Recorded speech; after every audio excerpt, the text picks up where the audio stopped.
Le monde d'aujourd'hui est un monde de totale désespérance. Moi, quand je regarde les nouvelles, il y a quand même des guerres, il y a des famines, il y a des gens de plus en plus pauvres.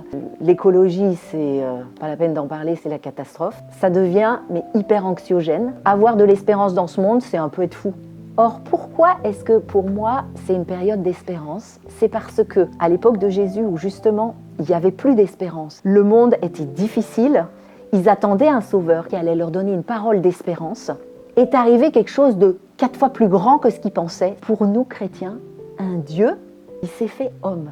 Un petit peu comme si moi, je voulais parler aux fourmis. Le seul moyen de parler aux fourmis, c'est que je leur dis « Mesdames les fourmis, là-bas, il y a de la confiture ». Si je leur parle, elles ne vont pas comprendre qu'il y a de la confiture là-bas.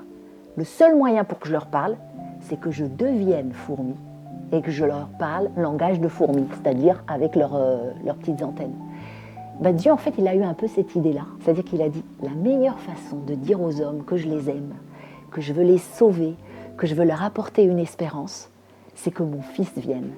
L'espérance, c'est que Jésus veut encore venir dans ma vie, transformer des choses dans nos vies à chacun d'entre nous. Est-ce que cette porte, on lui ouvre, ou est-ce que c'est juste que je n'ai pas besoin de sauveur, je n'ai pas besoin de toi?